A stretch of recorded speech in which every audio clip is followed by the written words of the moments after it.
कहानी की शुरुआत होती है अथिथेरिनी महाद्वीप से, एक विशाल भूमि जहां उस समय का सबसे शक्तिशाली राज्य होली अलायंस एम्पायर शासन करता था। इस साम्राज्य की शक्ति की नींव थी मून गॉडेस इलूसा में अटूट आस्था। उनकी दैवी उपस्थिति ने पूरे महाद्वीप में शांति और सामर्थ्य का आधार स्थापित किया। उनके आशीर्वाद के तहत डिवाइन आर्ट्स और मैजिक एक दूसरे से जुड़े हुए साम्राज्य के हर हिस्से में प्रवाहित होते थे। लेकिन इस सुंदरता के पीछे अंधकार की शक्तियां धीरे धीरे जाग रही थीं। उन्हीं में से एक थे लीचेस, वे जीव जो फॉरबिडन विचक्राफ्ट में पारंगत थे, शक्ति के भूखे और साम्राज्य के हृदय को भ्रष्ट करने की इच्छा रखते थे। शिमरिंग ब्लू नाइट की छाया के नीचे भूमि का एक भाग दिव्य प्रकाश में नहाया था, जबकि दूसरा भाग लाल धुंध से निगल लिया गया था। साम्राज्य ने स्पष्ट आदेश जारी किया था कि नॉन ऑर्थोडॉक्स पावर का प्रयोग पूर्णतः निषिद्ध है, विशेषकर कर्स्ड आर्टिफैक्ट्स का उपयोग। ये वे प्राचीन वस्तुएं थीं जिन पर शाप के बांध थे, जो पागलपन, लालसा और आत्मा के पतन को जन्म देती थीं। फिर भी धीमी फुसफुसाहटों में लोग कहते थे कि वे लीच जैसे जीव मानव हृदयों को अंधेरे में छिपकर अपने जाल में फंसा रहे थे। साम्राज्य की सीमाओं के भीतर चमकते राजधानी नगर से बहुत दूर एक भूला हुआ प्रदेश गहरे लाल चंद्रमा की छाया में सोया पड़ा था, जहां प्राचीन रक्त रहित वंश और दफन रहस्य जागने के सही समय की प्रतीक्षा कर रहे थे। दशक बीत गए। एक घने जंगल में जहां भयंकर जीव विचरते थे, एक विशाल राक्षस अपने शिकार के लिए तैयार हो रहा था। लेकिन अचानक वह रुक गया। उसे कुछ असामान्य और खतरनाक महसूस हुआ। हवा कांप उठी, पेड़ झूम उठे और उसने एक भयावह गर्जना की। तभी पेड़ों के पीछे से एक कम उम्र के लड़के की आवाज उत्साह से भरकर गूंज उठी, ग्रेट! शिकार ने जाल में कदम रख ही लिया। लड़के ने अपने हाथों में पकड़ी रोप को कस दिया। उसके चेहरे पर एक जंगली सी मुस्कान फैल गई। आखिर पकड़ ही लिया तुम्हें, तुम कमीने। उसका नाम था रिचर्ड, लापरवाह लेकिन दिमाग से तेज, और इसी कहानी का मुख्य पात्र। राक्षस जाल में फंसकर तड़प रहा था और रिचर्ड जोर से हंसने लगा। अब तुम मेरे मोटे स्वर हो गए। बिना किसी हिचकिचाहट के उसने एरो छोड़ा। तीर हवा को चीरता हुआ बिल्कुल सही निशाने पर जा लगा। लेकिन रिचर्ड आगे कुछ कर पाता उससे पहले पेड़ों के पीछे से लड़कों का एक झुंड बाहर आ गया। उनमें से एक चेहरे पर घमंडी मुस्कान लिए जोर से बोला, वाकई इसने इस बोर को पकड़ लिया। रिचर्ड की खुशी एक सेकंड में गुस्से में बदल गई। तुम कमीने, तुमने मेरा शिकार छीन लिया। वह घमंडी लड़का मुस्कुराया। उसका नाम था पीरू, अपनी छोटी गैंग का स्वयं घोषित लीडर। वह हंसते हुए अपने दोस्तों की ओर मुड़ा। सभी यहां गवाह हैं, सही? यह बोर तो मैंने ही मारा है। तो यह चोरी कैसे हुई? उसने बाजुओं को सीने पर बांधकर पूरा भरोसा दिखाते हुए कहा, सिर्फ इसीलिए कि तुमने यहां ट्रैप लगाया था। वह तुम्हारा नहीं हो जाता। आज सुबह हमने देखा था कि तुम तो छोटी सी रैबिट ट्रैप्स लेकर घूम रहे थे। हर अच्छा शिकारी जानता है कि ऐसी ट्रैप्स सिर्फ छोटे जानवरों के लिए होती हैं। तो बताओ, इतना बड़ा वाइल्ड बोर तुम्हारा कैसे हो सकता है? रिचर्ड के हाथ मुट्ठियों में कस गए। उसका चेहरा और गंभीर हो गया। सच में? तो फिर तुम लोग मुझे यहां फॉलो क्यों कर रहे थे? अगर तुम्हें पता था मैं रैबिट्स का शिकार कर रहा हूं, तो तुम इतनी दूर क्यों आए मेरी ही शिकार पर तीर चलाने? तभी पायरू का एक साथी आगे आया, अपने हाथों की उंगलियां चटकाते हुए। क्या तुम लोग ये आरोप लगा रहे हो कि हम तुम्हारे पीछे छिपकर तुम्हारा प्रे चुराने आए थे? सच में? उनकी आवाज में ताने थे, लगभग रीतिवादी, मानो ऐसा वे पहले भी करते रहे हों। तभी एक और लड़का अधैर्य से बीच में बोला, बकवास बंद करो पीरू, तू ही तो इस वाइल्ड बोर को गिराया था। रिचर्ड की आवाज उनके हंसने में कट गई। धैर्य अब टूट चुका था। वह मेरा ही है। उसे मेरी ट्रैप ने पकड़ा था और तुम भी जानते हो। उसका गुस्सा चढ़ते ही उबल गया। कमीने, क्या समझते हो कि इस बार तुम बच जाओगे? मैं तुम सबको सिखा दूंगा। कहते ही एक लड़का झपट पड़ा। किताबें पढ़ लेने, कुछ शब्द लिख लेने और छोटी छोटी ट्रैप्स लगा लेने से तू बड़ा नहीं हो जाता। गुंडों का झुंड रिचर्ड को घेर ले गया और उसे जमीन पर गिरा दिया। फिस्ट्स ही सच हैं, किसी ने चिल्लाकर कहा। रिचर्ड रह रहकर उठने की कोशिश करता रहा, मगर मुक्कों की बारिश होती रही। ऊपर से पायरू की आवाज बर्फ की तरह ठंडी और क्रूर गूंजी। क्या तू विरोध करने की हिम्मत करेगा? दर्द से धुंधला गए रिचर्ड ने आंखें छलकते हुए ऊपर तक देखा और घूरा। वह मॉन्स्टर मेरा है, समझते क्यों नहीं हो? पिरू का चेहरा नफरत से तिरछा हो गया। उसने रिचर्ड पर बेरहमी से अपना जूता बजाया। रिचर्ड खून थूकता हुआ जोर से चिल्लाया, कमीना! पिरू और भी पास आया। उसका मुस्कान अब काल तरह बुरी थी। आखिरी बार पूछ रहा हूं, क्या तू मान जाता है? उसने कहा। रिचर्ड दर्द के बावजूद सर झुकाने से इनकार कर दिया। नहीं, वह मेरा ही है। पायरू की मुस्कुराहट गायब हो गई। उसकी आंखें ठंडी हो गईं। अगर वो मर गया तो मैं जिम्मेदार होऊंगा, उसने कहा, और फिर गुर्राने जैसा स्वर निकालकर बिना किसी हिचक के उसकी गैंग ने हमला कर दिया। रिचर्ड पर तब तक मुक्के और पत्थर बरसते रहे जब तक उसकी आंखों के आगे अंधेरा नहीं छा गया। रात हो चुकी थी। रिचर्ड अपने छोटे लकड़ी के घर में पड़ा था। उसका पूरा शरीर नीले काले घावों से भरा हुआ। उसकी मां उसके पास घुटनों के बल बैठी थी, कांपते हाथों से उसके जख्म साफ कर रही थी। मेरे बच्चे, रिचर्ड, ये सब चोटें कैसे लगीं? उसकी आवाज में डर और दर्द दोनों थे। रिचर्ड ने टूटी सांसों के बीच मुस्कुराने की कोशिश की। जंगल में वाइल्ड बोर पकड़ते हुए चोट लग गई, बस। उसकी मां ने लंबी सांस छोड़ी, जैसे दिल पर रखा पत्थर और भारी हो गया हो। वही वाइल्ड बोर जिसे मैंने तुम्हारे जन्मदिन के भोज के लिए कहा था। बेटा, इतनी मेहनत करने की जरूरत नहीं थी। रिचर्ड कराह उठा जब उसकी मां ने जड़ी बूटियां उसके घावों पर दबाईं। हिलना मत, रिचर्ड। थोड़ा दर्द होगा, लेकिन जल्द ठीक हो जाएगा। बस अगली बार अपने आप पर इतना जोर मत डालना। लेकिन रिचर्ड हंस पड़ा, जैसे दर्द उसे तोड़ न सके। मां, मैं अब बच्चा नहीं हूं। मैं अब 10 साल का हूं। घर के काम भी संभाल सकता हूं। उसने कमजोर हाथों को थोड़ा मोड़ा, जैसे ताकत दिखा रहा हो। देखो, मेरी बांह तो बिल्कुल ठीक है। ऐसी छोटी चोट तो मैं झट से ठीक कर लूंगा। मैं स्ट्रांग हूं। उसकी मां उसे देखती रही, आंखों में प्यार और एक गहरी अनकही चिंता। यह बच्चा जन्म से ही अपनी ताकत दिखाने वाला रहा है। लेकिन उसी क्षण उसकी मां की आंखें बदल गईं। उनमें गंभीरता उतर आई। वह सोचने लगी, समय सच में उड़कर निकल गया। मेरा छोटा रिचर्ड अब 10 साल का हो चुका है। शायद अब उसे वह सच्चाई बताने का समय आ गया है। वह सच्चाई जो उसके जन्म, उसके खून और उस अनुष्ठान, रिचुअल से जुड़ी थी जिसे उसने सालों से छुपा कर रखा था। वह अपने बेटे की ओर मुड़ी और नरम आवाज में बोली, रिचर्ड, तुम हमेशा से चाहते थे कि तुम भी अपनी मां की तरह डिवाइन आर्ट्स सीखो, है ना? रिचर्ड की आंखें तुरंत चमक उठीं। वह पूरी तरह ध्यान से अपनी मां को देखने लगा। उसकी मां हल्के से मुस्कुराई। आज मैं तुम्हें वही डिवाइन मेथड सिखाऊंगी। यह सुनते ही रिचर्ड उत्साह से खड़ा हो गया। सच में मॉम, आप मुझे सिखाने वाली हैं? उसकी मां की मुस्कान और भी गर्म हो गई। उसकी उंगलियों के आसपास हल्का डिवाइन एनर्जी चमकने लगा, शांत, पवित्र और सुंदर। बिल्कुल, उसने कहा।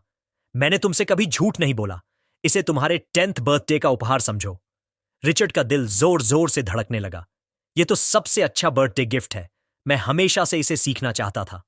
अंदर ही अंदर उसने अपनी मुट्ठियां कस लीं, दृढ़ निश्चय के साथ। अब मैं मजबूत बनूंगा ताकि प्यू जैसे लोग मुझे कभी परेशान न कर सकें। लेकिन उसकी मां की आवाज गंभीर हो गई। जल्दी खुश मत हो जाओ रिचर्ड। डिवाइन आर्ट सीखना इतना आसान नहीं होता। वह समझाते हुए बोली, एथेथेरिनी कॉन्टिनेंट में हर व्यक्ति डिवाइन आर्ट का उपयोग नहीं कर सकता। चर्च उसकी विरासत को सख्ती से नियंत्रित करता है। उसकी आवाज थोड़ी नरम हो गई। इसका उद्देश्य non Orthodox powers, shadows, demons और दूसरे निषिद्ध शक्तियों को रोकना है, ताकि बुरी शक्तियां इस दुनिया को नुकसान न पहुंचा सके। वह रिचर्ड की ओर प्यार से देखती है। इसीलिए मैंने अब तक तुम्हें डिवाइन आर्ट्स नहीं सिखाए। मैं नहीं चाहती थी कि तुम किसी खतरे में पड़ो, उसने धीरे से कहा। और एक बात और है, डिवाइन आर्ट्स का उपयोग करने के लिए एक प्री रिक्विजिट भी होता है। रिचर्ड ने भौहें चढ़ा लीं। Pre requisite? यह क्या होता है? उसकी मां हल्का मुस्कुराई। इसका मतलब है कि तुम्हें पहले एंशिएंट लैंग्वेज सीखनी होगी, वह सेक्रेड टंग, जिसे हमारी एलूसा देवी ने इस राज्य का पवित्र भाषा घोषित किया है। रिचर्ड ने आश्चर्य से पलकें झपकाईं। Ancient language? उसकी मां ने धीरे से सिर हिलाया। हां, अब तुम समझ रहे हो, डिवाइन आर्ट्स कोई ऐसी शक्ति नहीं जो तुरंत सीखी जा सके। यह बाधा इसलिए रखी गई थी ताकि बुरी शक्तियां डिवाइन मैजिक पर अधिकार न कर सकें। केवल वही लोग इसे सीख सकते हैं जो वास्तव में योग्य हों, और एक बार जब वे इसे सीख लेते हैं, उनकी शक्ति को कोई मुकाबला नहीं कर सकता। उसने प्यार से रिचर्ड के बालों को पीछे किया। शायद यह सब इस समय तुम्हें पूरी तरह समझ ना आए, लेकिन तुम्हारे बर्थडे गिफ्ट के रूप में मैं आज से तुम्हें सब सिखाना शुरू करूंगी। उसकी आवाज और भी मधुर हो गई। याद रखना, सच्ची शक्ति हमेशा विजडम के मार्गदर्शन में होनी चाहिए। फिर वह धीरे से पूछती है, तो बताओ रिचर्ड, तुमने पहली बार यह एंशिएंट लैंग्वेज कहां से सीखी? तुम्हें यह किसने सिखाई? उस शाम पहली बार रिचर्ड का खुशनुमा चेहरा गंभीर हो गया। उसने शांत धीमी आवाज में कहा, यह एक किताब में लिखा था। उस रात देर से रिचर्ड की मां उसे घर के पीछे एक छिपे हुए कमरे में ले गई। वहां की हवा शांत और भारी थी, जैसे बहुत समय से किसी ने उस स्थान को छुआ ना हो। कमरे में हल्की इंसेंस की सुगंध फैली थी। उसने एक एक करके कई कैंडल्स जलाईं, और उनके सुनहरे प्रकाश ने धीरे धीरे पूरे अंधेरे को भरना शुरू किया। यह किताब, उसने धीरे से कहा, हमेशा अटारी में छुपाकर रखी गई थी। रिचर्ड की आंखें फैल गईं। उसने किताब की ओर इशारा किया। मॉम, यह तो सच में कुछ मिस्टिकल लग रही है। उसकी मां हल्का मुस्कुराई। अच्छा है, तुमने इसे पहचान लिया। मैंने इस घर की लगभग हर किताब पढ़ ली थी, सिवाय इसके। शायद किस्मत ने ही इसे तुम्हारे लिए संभाल कर रखा था। उसने धीरे से किताब पर हाथ रखा। यह तो पहले से ही तुम्हारे लिए था। तुम्हारे 10th बर्थडे पर होने वाले स्पेशल रिचुअल के लिए सुरक्षित रखा गया। रिचर्ड ने पलकें झपकाईं। मतलब, यह किताब मेरा गिफ्ट है? उसकी मां ने शांत मुस्कान के साथ सिर हिलाया। हां, इस रिचुअल में यह किताब तुम्हारा एक हिस्सा बन जाएगी। रिचर्ड ने हल्की निराशा में लंबी सांस ली। मैंने सोचा था गिफ्ट कुछ और ज्यादा इंटरेस्टिंग होगा। उसकी मां हल्का हंसी। उसने अपनी उंगलियां किताब के पुराने चेन लगे कवर पर फेरी। रिचर्ड, यह कोई साधारण किताब नहीं है। यह मून गॉडेस एलिसा का पवित्र ग्रंथ है। इसमें 7 सेक्रेड डिवाइन आर्ट्स दर्ज हैं, ऐसे आर्ट्स जो केवल देवी से सीधे जुड़े लोगों के लिए हैं। वह शांत स्वर में बोली, जो एंशिएंट वर्ड्स तुमने पहले बोले थे, वह यहीं से आते हैं। रिचर्ड सोच में पड़ गया। असल में मैंने यह किताब बहुत पहले अटारी में पढ़ ली थी, लेकिन हाल ही में इसका कुछ हिस्सा अपने आप समझ आने लगा। उसकी मां की आंखों में आश्चर्य की चमक आ गई। ऐसा इसलिए है क्योंकि इस ग्रंथ को हर कोई नहीं पढ़ सकता। इसे केवल वही समझ सकते हैं जिन्हें देवी स्वयं स्वीकार करती हैं। यह तो मैं भी नहीं सोच सकती थी। फिर उसने धीरे, गर्व और श्रद्धा से कहा, रिचर्ड, तुम गॉडेस इलूसा द्वारा चुने गए हो। रिचर्ड वहीं ठिठक गया। उसकी सांसें धीमी हो गईं। उसकी मां आगे बोली, लगभग फुसफुसाहट में, जब देवी किसी को चुन लेती हैं तो उसके लिए एक मार्ग पहले से तय होता है। आज रात तुम अपना स्पेशल रिचुअल पूरा करोगे। उसकी मां ने आंखें बंद कीं और धीरे धीरे मंत्र बोलने लगीं। कमरे की हवा अचानक भारी हो गई, मानो उसमें डिवाइन एनर्जी भर रही हो। अब घुटनों पर बैठो रिचर्ड, उसने शांत और पवित्र आवाज में कहा। मून गॉडेस एलूसा की ओर प्रार्थना करो। तुम्हारे 10th बर्थडे के उपहार के रूप में मैं तुम्हारे लिए वह मार्ग खोल रही हूं जहां से तुम देवी के डिवाइन हॉल में कदम रखोगे और अपनी किस्मत से बंधा हुआ एनलाइटनमेंट प्राप्त करोगे। कमरे में रखी मोमबत्तियां अचानक तेज जल उठीं। उनकी रोशनी सोने जैसी चमकने लगी। एक चमकीली डिवाइन ऑरा रिचर्ड को पूरी तरह घेरे हुई थी। उसका शरीर धीरे धीरे हल्का होने लगा, मानो वह अब इस दुनिया से अलग हो रहा हो। जाओ रिचर्ड, उसकी मां की आवाज अब कहीं दूर से आती हुई महसूस हुई। ध्यान से सुनना मेरे बच्चे। पुरानी किताब अपने आप हवा में उठ गई। उसके पन्ने चमकने लगे और प्रकाश उसके चारों ओर घूमने लगा। तुम्हें जल्द ही 2 या 3 चॉइसेस मिलेंगी, उसकी मां की फेडिंग आवाज ने चेतावनी दी। हमेशा देवी की आवाज सुनना और अपने दिल की पसंद पर चलना। दृश्य धुंधला होने लगा। रिचर्ड का चेतन धीरे धीरे शरीर से अलग होकर प्रकाश के एक विशाल संसार में खींच गया। जब उसने दोबारा आंखें खोलीं, वह एक विस्तृत, चमकते हॉल में खड़ा था। चारों ओर एंशिएंट मैजिकल बैरियर्स चमक रहे थे। हर चीज दिव्य और असीम लगी। मैं कहां हूं? उसकी आवाज बहुत धीमी थी, एक शांत, कोमल लेकिन गूंजती हुई आवाज ने उत्तर दिया, क्या तुम ग्रेटर पावर पाना चाहते हो? रिचर्ड चौंक कर मुड़ा। कौन कौन बोल रहा है? आवाज फिर आई, अब और स्पष्ट। मैं कौन हूं यह महत्वपूर्ण नहीं, तुम मुझे अपने ही दिल की गहराई में छिपे दूसरे रूप के रूप में समझ सकते हो। अचानक चकाचौंध कर देने वाली रोशनी फैल गई और उसके सामने 6 विशाल सुनहरी मूर्तियां जाग उठीं। हर मूर्ति से अलग तरह की दिव्य ऊर्जा निकल रही थी। आवाज गूंजी, the idols of power have awakened. ये 6 डिवाइन आर्ट्स हैं। उन 6 दिव्य मूर्तियों की उपस्थिति ने रिचर्ड को एक गहरी श्रद्धा से भर दिया। वह धीरे से बोला, यही तो मां ने कहा था। वही शांत, अदृश्य आवाज फिर गूंजी। ध्यान से सुनो। उसने हर शक्ति का नाम धीरे धीरे बताया। 1. Divine art of enlightenment and healing. 2. Core of light. 3. Sanctification और punishment. 4. Silver moon armament. 5. Divine art of Forsyte and prophecy. 6. Asterisk, एक रहस्यमयी कला जिसका मूल कोई नहीं जानता। रिचर्ड का दिल तेजी से धड़कने लगा। उसने घबरा कर कहा, लेकिन मां ने कहा था कि मुझे 2 या 3 विकल्प मिलेंगे, यहां तो 6 हैं। आवाज ने बिना किसी हिचक के उत्तर दिया, तुम्हें इनमें से केवल एक चुनना है। रिचर्ड की उंगलियां मुट्ठी में कस गईं। मैं कैसे चुनूं? मैं पूरी तरह समझ भी नहीं पा रहा कि ये शक्तियां वास्तव में क्या हैं। मैं क्या चुनूं और क्यों? उसने सिर झुका लिया। उसके मन में तेजी से दृश्य चमकने लगे। पीरू का हंसता हुआ चेहरा, उसकी अपनी असहायता और फिर उसकी मां की कोमल मुस्कान। मैं मजबूत बनना चाहता हूं, इतना मजबूत कि कोई मेरी मां को दुख न दे सके, इतना मजबूत कि मैं सच में अपने पैरों पर खड़ा हो सकूं। लेकिन तत्काल उसने खुद को रोका।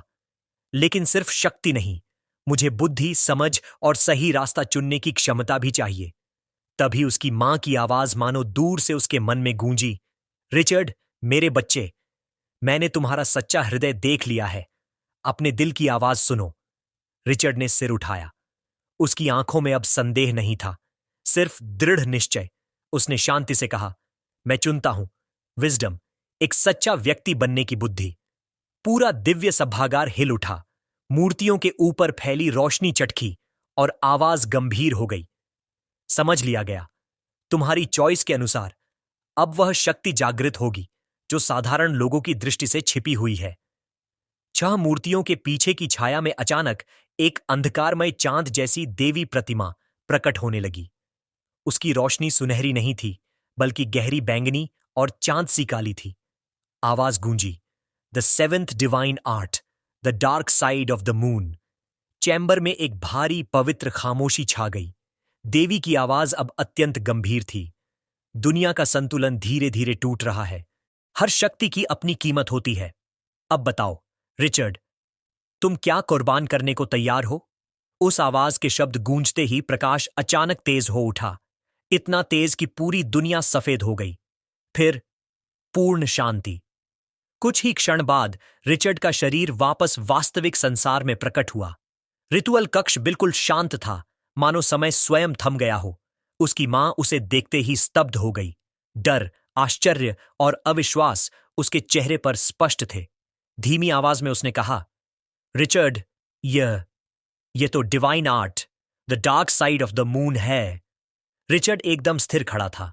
उसकी आंखों में गहरी चांदी जैसी काली चमक थी। उसके चारों ओर की ऊर्जा ना पूरी तरह दैवी थी और ना ही पूरी तरह अंधकारमय, बल्कि दोनों का मिश्रण, एक छाया की तरह धड़कती हुई। उस रात चांदनी की ठंडी चमक के नीचे वह बच्चा जो बस मजबूत बनना चाहता था, अब ऐसी शक्ति के साथ जाग चुका था जो साधारण शक्ति से कहीं परे थी। रात गहरे अंधेरे में डूबी थी। रिचर्ड का चेतन मन धीरे धीरे मंद पड़ रहा था। उसके भीतर की शैडो एंटिटी नियंत्रण लेने लगी। अचानक उसका शरीर अपने आप आगे बढ़ा, उसकी आकृति छाया से ढकी हुई, रूप परिवर्तन जैसा, और एक पल में उसने अपनी ही मां पर हमला कर दिया। आघात इतना तेज था कि उसकी मां पीछे की ओर गिर पड़ी। उसकी आंखों में अविश्वास भर गया। ऐसा कैसे हो सकता है? उसने टूटती आवाज में फुसफुसाया। मैंने कभी सोचा भी नहीं था कि रिच रोल के समय ऐसा परिणाम होगा। उसके मन में तेजी से विचार दौड़े। क्या यह सच में इलूसा का आशीर्वाद था या कुछ और? लेकिन सवाल करने का वक्त नहीं था। अपने बेटे को बचाने के लिए उसने अपनी आखिरी शक्ति जागृत की। Divine technique, prediction. उसकी हथेली से दिव्य प्रकाश फूटा और रिचर्ड की ओर बहा। उस प्रकाश के स्पर्श से रिचर्ड का शैडो फॉर्म धीरे धीरे उसके शरीर से अलग होने लगा। एक तेज और तीखा दर्द उसकी आंखों के पीछे से होता हुआ सीधे उसके दिमाग को फाड़ने लगा। उसने मन ही मन सोचा, तो यही होता है एक असली शैडो क्रीचर बनना। कमरा अचानक बिल्कुल शांत हो गया, इतना शांत कि सांस की आवाज भी भारी महसूस हो रही थी। उसकी मां अपने सिर को दोनों हाथों से जकड़े दर्द में टूट रही थी। धीरे धीरे उसने अपना चेहरा उठाया और उसकी नजर रिचर्ड पर पड़ी। उसकी आवाज कांप रही थी, जैसे भीतर से कोई पुरानी दहशत फिर से जाग उठी हो। गलती की कोई गुंजाइश नहीं है। वे चीजें, वो शैडो क्रीचर्स, वे मून गॉडेस के डोमेन तक पहुंच चुके हैं। उसकी आंखों में डर नहीं, पहचान थी। भूली नहीं गई यादें, वो अतीत जो कभी नाम लेकर भी नहीं बोला जाता था। जादुई प्लेन्स के बीच की दुनिया में अनगिनत शैडो रेथ्स भटकते रहते हैं। अंधेरा हमेशा अपनी जकड़ बढ़ाता है, हर रेल्म को भ्रष्ट, विकृत, नष्ट करता हुआ। बहुत समय पहले उस अंधकार का एक हिस्सा हमारे महाद्वीप एथेन तक पहुंच गया था। वे इंसेन एंटिटीज जीवित आत्माओं की केओटिक एनर्जी पर पलते हैं और मैजिक पावर उनके लिए सबसे प्रिय भोजन है। जो कभी डिवाइन आर्ट का अभ्यास करते थे, वही पहले भटके। उनका मन मुड़ गया, उनकी आत्मा को अंधेरे ने निगल लिया। वे पात्र बन गए, पेंडोरा के बर्तनों की तरह, जहां से सिर्फ विनाश बाहर निकलता है। महान पुरोहितों का पतन, प्राचीन योद्धाओं का संहार, वही था उस युग का अंत। फिर होली अलायंस और मून गॉडेस एलूजिया ने आखिरकार उस इन्वेजन की पहली वेव को पीछे धकेला। महाद्वीप बच गया, कम से कम कुछ समय के लिए। उसकी मां की आंखों में आंसू चमकने लगे। ये आंसू दुख के नहीं, डर के थे। उसकी आवाज टूट गई। मैंने कभी नहीं सोचा था कि इतने वर्षों बाद स्वयं गॉडेस एलूजिया भी फिर से प्रलोभन का सामना करेगी। उसने रिचर्ड की ओर देखा, जैसे दुनिया उसके कंधों पर रख दी गई हो। रिचर्ड, तुम्हें शैडो बीइंग द्वारा चिन्हित कर दिया गया है। तुम्हारे भीतर जो शक्ति जाग रही है, वह उनकी बीकन है, एंकर, उनके अगले इन्वेजन का दरवाजा। उसकी आवाज अब सिर्फ डर नहीं, हताशा थी। अगर यह आगे बढ़ा तो तुम्हारे सामने सिर्फ दो रास्ते बचेंगे। वो रुकी, सन्नाटा और भारी हो गया। या तो तुम दुनिया के विनाश का माध्यम बनोगे, या कोई सबसे शक्तिशाली शैडो क्रीचर उसके शरीर को पूरी तरह कब्जा कर लेगा और रिचर्ड हमेशा के लिए गायब हो जाएगा। उसकी मां की आंखें जमीन पर गिर गईं। क्या यह गॉडेस एलूजिया का दंड है? उसने टूटे स्वर में कहा। वह चुप खड़ी रही, अपने बेटे के शरीर से धीरे धीरे गायब होती शैडो की लकीरों को देखती हुई। अगर मैं आज भी मून गॉडेस की ग्रेट प्रीस्टेस होती, तो रिचर्ड का मार्ग कभी भटकता ही नहीं। उसने अपनी मुट्ठी कस ली। उसकी डिवाइन ऑरा गूंजने लगी। मैं यह दोबारा नहीं होने दूंगी। वह तेजी से सेक्रेड ऑल्टर की ओर भागी। पुरानी स्क्रोल्स, रिलिक्स और सील्ड आर्टिफैक्ट्स को उलट पलट कर खोजने लगी। आखिरकार उसकी उंगलियां एक बंद पार्चमेंट स्क्रोल पर थम गईं। 10 साल, पूरे 10 साल बीत चुके हैं। धीरे से उसने उसे खोला। उसकी आंखों में कठोर संकल्प था। वह जिसने कभी एल्फ रॉयल कोर्ट को नष्ट कर दिया था, शायद वही इन शैडोज को रोक सकता है। उसने एक गहरी सांस ली, स्क्रोल पर हाथ रखा और मंत्र बोला, अल्लायातिया सेंटहान। अचानक गोल्डन लाइट फट कर निकली। डिवाइन एनर्जी आसमान तक उठ गई। बादलों के ऊपर एक चमकदार संदेश फैल गया। बाहर खड़े रिचर्ड ने ऊपर देखा। वह चमक, ये तो डिवाइन स्क्रिप्ट में लिखा संदेश है। स्क्रोल में लिखा हुआ नाम सीधे मैजिक के लॉ को छू रहा था। यह संदेश सीधे उसके असली धारक तक पहुंच रहा था। उसकी मां की आंखों में वही चमक प्रतिबिंबित हो रही थी। 11 साल पहले सब कुछ अभी भी सुरक्षित था। उसके विचार अतीत की ओर बह गए। उस दिन आसमान आग में जल रहा था। पूरी धरती पर केओस छाया हुआ था। वह अपने पति के साथ खड़ी थी, डर और निराशा के बीच। हमें यहां से जाना होगा, उसने चिल्लाकर कहा। मैं तुम्हें यहां अकेला नहीं छोड़ सकती। उसके पति गोल्डन इसाना अमान हल्के से मुस्कुराए। समय नहीं है, पीछा करने वालों से मैं निपट लूंगा। तुम्हें जिंदा रहना होगा। उसकी आंखें आंसुओं से भर गईं। उसने उसका हाथ कसकर पकड़ लिया। लेकिन वह हमारे घराने की उम्मीद है, डीमन ब्लडलाइन का उत्तराधिकारी। मैं उसे अकेले कैसे लेकर जाऊं? गोल्डन ने धीरे से उसका चेहरा छुआ। हमारे बेटे का ख्याल रखना, एक दिन उसे उसके पिता के बारे में बताना, और हमारे राज्य की महानता के बारे में भी। गिरती हुई दीवारों और दहकती आग के बीच उसकी आवाज धीमी होती गई। मेरा नाम है गोल्डन ईसाना अमान। उसे ऐसे इंसान की तरह बढ़ाना जो अपने खून की कीमत समझे। और फिर सब कुछ रोशनी में समा गया। वर्तमान में बिलांका ने अपना स्टाफ ऊंचा उठाया। उसकी आवाज गंभीर थी। गोल्डन, मैंने 10 साल अपने बेटे के साथ छुपकर गुजारे। मैंने कभी सोचा नहीं था कि उसे फिर से तुम्हारी जरूरत पड़ेगी। उसकी डिवाइन ऑरा चमक उठी। ग्रेट प्रीस्टेस बिलांका के नाम पर मुझे डिवाइन लाइट की शक्ति प्रदान की जाए। रेडियंस ने पूरे किले को रोशन कर दिया। हर पत्थर होली लाइट से चमकने लगा। यह रोशनी रिचर्ड को घेरने लगी। उसके अंदर की डार्क शैडो धीरे धीरे मिट रही थी। उसकी सांसें स्थिर होने लगीं। आंखें धीरे से खुलीं। मां, उसने कमजोर आवाज में फुसफुसाया। वह तुरंत दौड़कर उसके पास आई, उसे जोर से अपने सीने से लगा लिया। तुम जाग गए, मेरे बच्चे। रिचर्ड ने दर्द से कराहते हुए अपना हाथ माथे पर रखा। My head, it hurts. क्या हुआ था मेरे साथ? उसे बस पूरा चांद याद था, और फिर सब कुछ अंधेरा। बिलानिका, ईलन की आंखों में आंसू थे, लेकिन उनके होंठों पर एक कोमल मुस्कान। सब ठीक है अब रिचर्ड, डरने की कोई जरूरत नहीं। यह तुम्हारी मां का असली रूप है।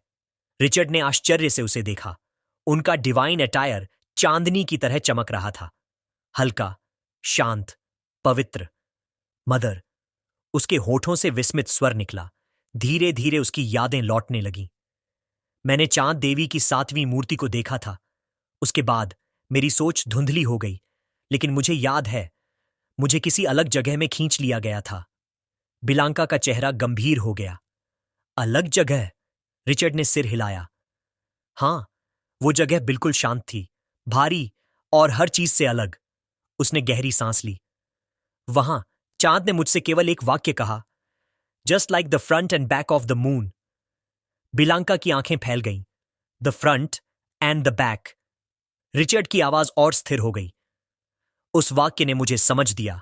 मैंने देख लिया हर चीज के पीछे छिपा हुआ सत्य।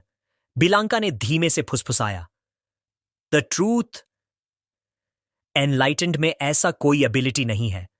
वह बुदबुदाई, विश्वास से परे। रिचर्ड ने अपनी हथेली की ओर देखा। उस पर हल्की चांदी जैसी रोशनी नृत्य कर रही थी। मेरी चेतना धुंधली थी, लेकिन देवी की आवाज अब भी बिल्कुल साफ है। वह धीरे से खड़ा हुआ और खिड़की की ओर देखा। दूर तक फैला दृश्य, लेकिन अब उसके लिए सब स्पष्ट था। अब मुझे दुनिया अलग महसूस हो रही है। मेरी सेंसेस तेज हो गई हैं। मैं क्षितिज के उस पार तक देख सकता हूं। किले की दीवारों से बाहर की आवाजें सुन सकता हूं। उसने गहरी सांस ली। मेरा शरीर हल्का है, फिर भी अधिक शक्तिशाली। चांद की रोशनी रिचर्ड की आंखों में प्रतिबिंबित हो रही थी, आधी उजली, आधी छाया। उसी क्षण इलिन की आंखें नरम पड़ गईं।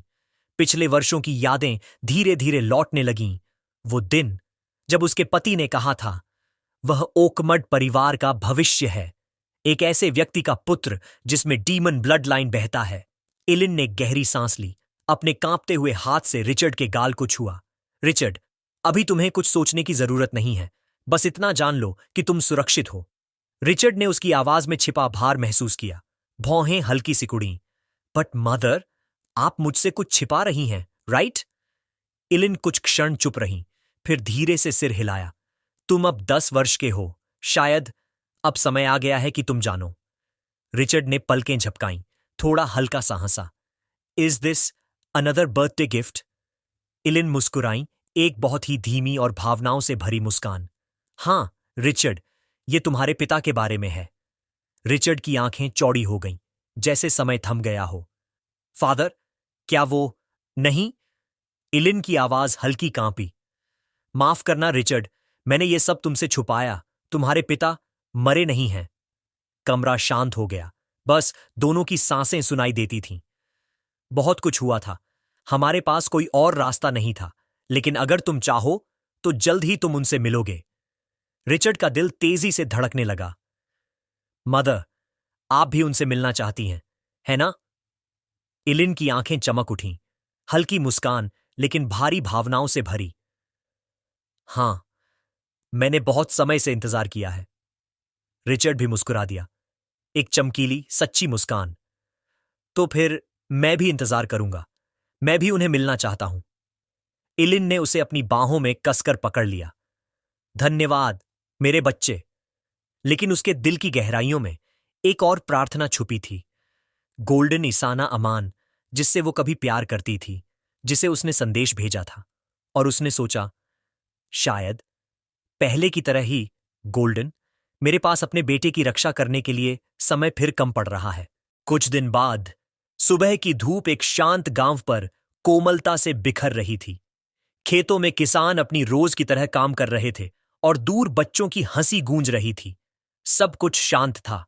तभी घोड़ों की तेज टापों ने उस सन्नाटे को चीर दिया। गांव वाले मुड़कर देखने लगे। भारी कवच पहने सवारों का एक दल गांव में प्रवेश कर चुका था। ये लोग कौन हैं? एक बूढ़े ने फुसफुसाया। दूसरा आदमी हल्की दहशत से बोला, ये तो हैवी कैवलरी लग रहे हैं, लेकिन सैनिक यहां इस छोटे से गांव में क्यों आए हैं? उनका नेता घोड़े से उतरा। उसका कवच सूरज की रोशनी में डरावने तेज से चमक रहा था। वह सीधे एक गांव वाले की तरफ बढ़ा और उसके गले पर तलवार की धार रख दी। जवाब दो। उसकी आवाज ठंडी थी। लेडी इलन इस गांव में कहां रहती हैं? डर पूरे गांव में फैल गया। किसी की हिम्मत नहीं थी बोलने की। तो हां दोस्तों, ये ऑनगोइंग सीरीज चल रही है, इसलिए आप बताइए कि ये सीरीज आपको कैसी लगी। इसके 2 चैप्टर मैंने पहले ही एक्सप्लेन कर दिए हैं। अगर आप चाहें तो नेक्स्ट चैप्टर भी मैं एक्सप्लेन कर दूंगा। बस नीचे कमेंट में बता दीजिए कि कंटिन्यू करूं या नहीं। आपकी राय मेरे लिए सबसे महत्वपूर्ण है। वीडियो यहीं समाप्त होती है। फिर मिलते हैं नेक्स्ट वीडियो में। धन्यवाद और प्रेम सहित।